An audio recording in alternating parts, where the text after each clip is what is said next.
The Atlanta Supercross breakdown. Hey everybody, Walty Wanders, buckle up, strap in. I got a hard-hitting, pull no punches, no sugarcoating it, no rainbows, no sunshine. I'm just gonna give it to you and give it to you straight. We got a good one to unpackage today. Buckle up, strap in, hold on to your hats and your glasses as Atlanta delivers. We're gonna talk about the good, the bad, and the ugly.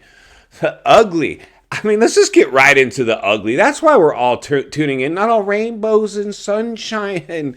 And we're going to talk about a lot, hopefully, here. But we're going to unpackage some of the things I know that you guys saw, or at least is on your mind. Number one, Adam Cincerello. We talked about this. AC and Jason Anderson, there's a little bit of a changing of the guard over at the truck, is what I'm seeing. And AC looked good all day. I was like, wow. But Anderson kind of hopped out there and looked like he was going to actually have the better finish.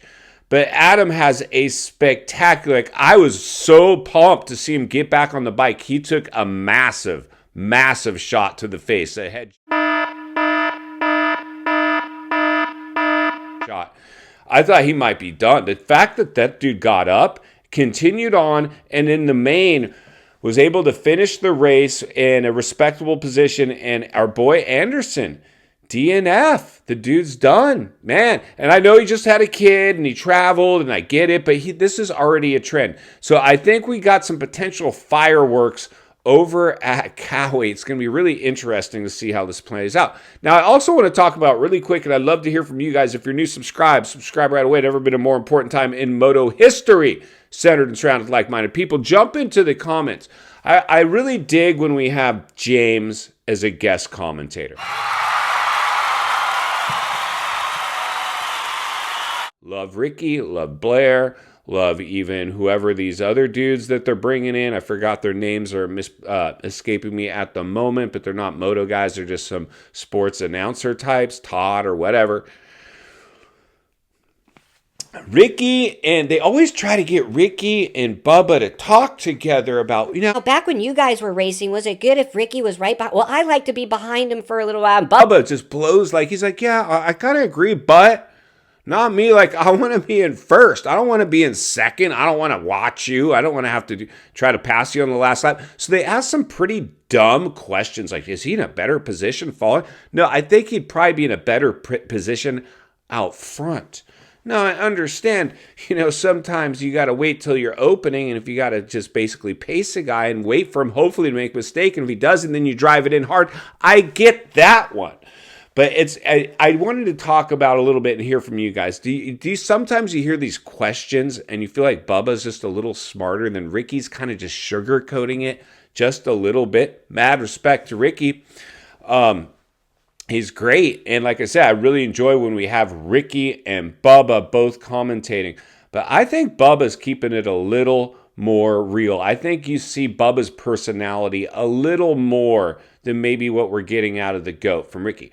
But anyway, that's what I just see. I'd like to know what you guys see if you even care. Now, bunch to unpackage too. Nate Thrasher, done. Already fighting the ACL. Big. Goes away on a stretcher. That's bad. And so his days with Star might be numbered. Danger Boy. Danger Boy runs up front, runs hard, doesn't back down from Lawrence or anybody else. And looked pretty good. Danger Boy is probably the face of the Lights program for Star moving forward. It'll be interesting to see. He's earned it. He's clearly, got the support and the fanfare to make that happen. So I'm bummed for Thrasher because he looked good. He had a big get off. His season appears to be over. It'll be interesting. I don't know if you guys heard. If you have, leave it in the comments below the seriousness of his injury. But Danger Boy finds the podium. Danger Boy wins a heat race. Danger Boy looking pretty good. I'm anticipating he's going to be the top dog in the Lights program over at the Lights program. Now, it'll be fun to watch the East-West shootout next weekend to see when he's thrown in with the best of the West. I anticipate, it wouldn't surprise me. I think he's going to go on a podium run. He's good. He's only getting better. He looked fine through the whoops. He looks just as fast as his teammates in the whoops. Danger should be fine. He's young. He might get a little squirrely. He might have a get off here and there. We'll give him that. We're not talking championships. We're talking podiums right now. And he's looking like, and with a little luck, the kid's going to probably get a win now this season.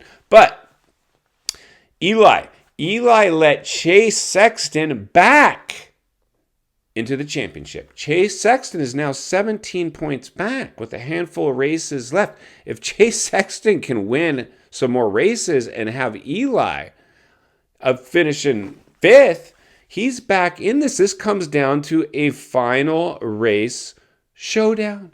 And speaking of that, so Eli a little off. Usually he's coming through the pack and dispatching people pretty easily. Even Cooper, even Webb, he's been able to dispatch them. I didn't see that. Something's up with Eli. So it's good for us as fans, unless you've got a betting money on Eli to win it all and you got your wallet out to do it. This is good. We want to see this now tighten back up again. Now Cooper was bummed on himself clearly because he was unable. He only got a position on Eli. He needed more than that. So Eli's still clearly in the driver's seat. A glimmer of hope for Sexton, and Cooper Webb, continues to have a little bit of a better shot, but he's clearly bummed on himself and maybe the bike. Again, but I doubt it. I bet you it's more at himself. So it'll be interesting to see how this all plays out. Now, Barsha looking really good, was able to get into second and took care of Kenny. I think his best finish of the year. He continues to progress with a little luck. Barsha could get a win. I don't expect it to happen, but I clearly see Barsha as a potential podium. With some luck, of course, he could win. And Kickstart, again, a nice race from Kickstart. Can't take away anything from Kickstart. Couldn't hold on to the second. Barsha was faster, but Kickstart looked pretty good. And it was kind of interesting because I think because of Eli and Cooper Webb stuck back there, they weren't close enough to get a sniff at Kenny. Kenny was able to manage the gap and bring it home for a podium. So good job for Kenny Boy Roczen. A lot to unpackage. I think if we get a chance this week, we're going to dissect and put some more people under the spotlight. But right now, those were my key takeaways. I'm sure I've probably missed a couple. If you can, drop them in the comments below. Jump over to Walty Wanders on Instagram if you want. Leave a message there. There's a lot to unpackage. But this is shaping up to be a pretty good one. I love the fact Chase was able to gain a little bit of points this weekend and make it interesting. We'll see what happens. It should be good stuff moving forward. We're going to continue to blow the lid off it every step of the way because it's not only what we need, it's in fact what we deserve. If you appreciate the content, I want to humbly ask you to give the video a like, subscribe to the channel, leave a comment below. I'd love to hear from you. Social media links in the description of this video if you'd like to contact me there. And if you enjoyed this video, I know you're going to love the next video. As always, thank you for your time. Don't go over the bars today. I'll see you on the next video.